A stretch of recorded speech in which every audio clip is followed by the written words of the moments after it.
Thank you very much for the invitation and a very interesting conference. And let me present the results of special middle class research of Independent Institute for Social Policy. If I have a possibility to say only 5 words, I would say, we are different in everything. Try to explain some words.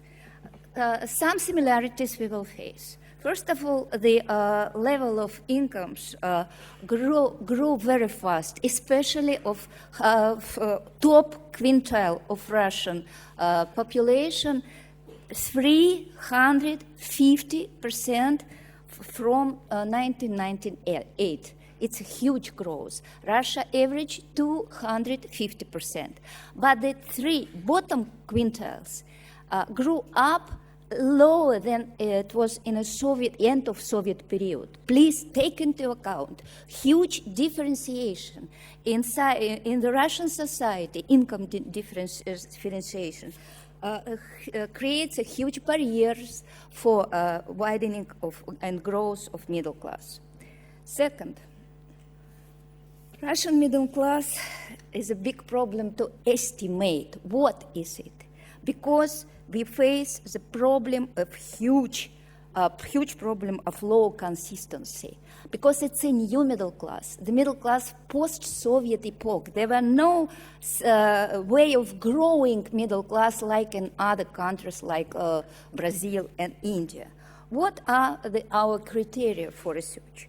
First one, money, income, savings and property. Lots of problem to estimate, but we try to do different estimation for urban and rural population. Let me say our income criteria were much more higher compared to Indians and maybe Brazilian. Second, education, professional and qualification status. First of all, higher education and some part of society with medium professional education. And the third criteria, self-identification. When you compare people with different characteristics, you may find that this one criteria is proper for 28% of households, but 2 criteria only for the 10 in any combination, and only 5% of Russian population has 3 criteria. It is a real middle class, only 5%. It's a core of middle class. We have the second group, we called it white middle class. We are not similar to usual criteria of middle class stratification because we are different. It's true. So-called white middle class, it's about 19% of Russian population with 2 criteria, proper, and third one, above the low class level.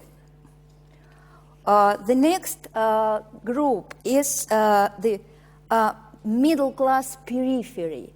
These are households able to move into white middle class due to income growth and high educational level.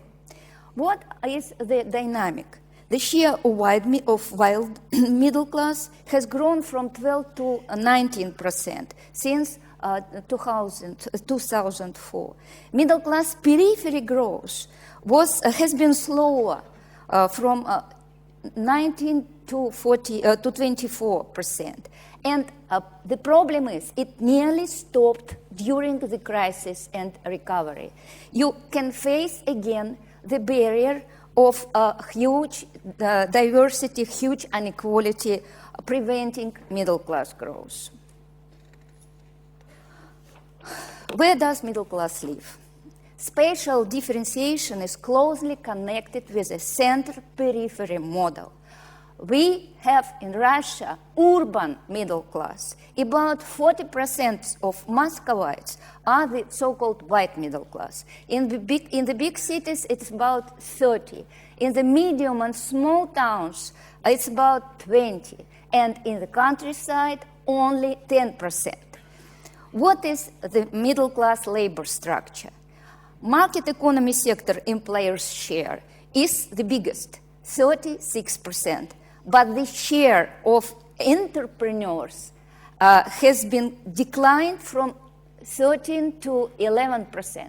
Russian middle class is getting more close to public sector. Nearly a quarter of middle class households work in the public sector, and many of them are bureaucrats. Please take it into account. Russian middle class is very complicated. Let me say, Russian middle class is younger, and compared with developed countries, the biggest age groups are below 29 and 39 years old, because they are more adopted to the market economy rules of game, and so they are more successful. But the key middle class differentiation is the spatial one. For better understanding, let me divide Russia in three types, three spatial types. First one is so-called First Russia. Russia of big cities, where 31% of Russian population lives. 20% in the biggest city with population more than 1 million, and 11% inside this group, Moscow and St. Petersburg, the big federal cities with the highest level of incomes, with very diverse labor market, with easy internet access, and so on. The other group, let me say Second Russia, is the country of a medium-sized and small towns with blue collars labor market, with big portion of public sector employers, most of low grades, with big problems for small business because of low consumers' demand and problems of bureaucracy closely connected with their business clients. Even a new crisis starts, we should understand that Second Russia will be fighting for the working place, for wages, but it has nothing to do with problem of urban, big cities middle class. And the Third Russia is a vast periphery of villages and small towns. The middle class share is the lowest one in the Third Russia and seems to be stable for a very long time. To explain political influence of middle class, urban, younger, educated, wealthy Russian middle class, let me show you a very simple map. We live in a computer epoch. This map was prepared in Switzerland by one of Russians living there. He has a chance to gather all Russian precincts information to take into his computer. You may see the map with share of votes for Putin in the last presidential election in all local precincts. It's a unique map. The more orange the color, the less the share of voters for Putin. Nearly all orange colors, points, are the big Russian cities. The areas of blue color are peripheries. These differentiations does not work only in the regions with manipulated elections, big enough blue areas in this map.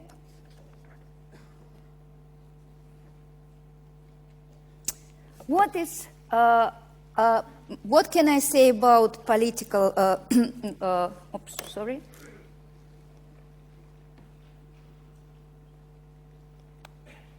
Oops, sorry. Oh.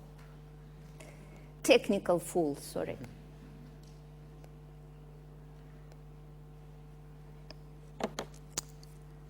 What can we face in the nearest future? Opinion polls show stable growth of dissatisfaction in Russia, very stable from the autumn of 2011. Middle-class households living in the first Russia will use different strategies for adaptations for worsening political and economic situation. One of them, I think, is middle-class emigration growth, as population, as households, as well as finance and money. But for this strategy, the world-class economy recovery is needed. To save money now, a lot of core middle-class Russian households buy real estate in the foreign countries. Lots of people I know personally do this way for saving their money. About public protests. Active protests declined by the end of 2012. I really don't think the growth of protest will be actual for the nearest years. To realize this scenario, the elite cleavage and new political leaders for middle class are needed. Now we have no such type of political leaders. It's the scenario for Russia, number one. The second Russia protest escalation depends on whether the new wave of economic crisis hits Russia or not. Nothing more. And for third Russia, nothing happens. These are sleeping, politically sleeping areas. In conclusion, let me emphasize two very simple points. First one, middle class growth in Russia will slow down in the nearest years, and market demand as well. Second, it is too complicated to forecast Russia's political prospects. The political system seems to be stable enough despite dissatisfaction growth. But if elite cleavage starts, only the part of middle class can join and head protest, because Russian middle class is very different inside.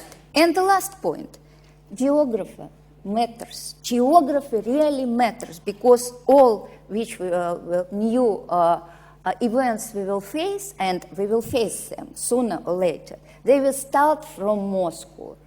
And you may guess, I am Moscowite. Thank you.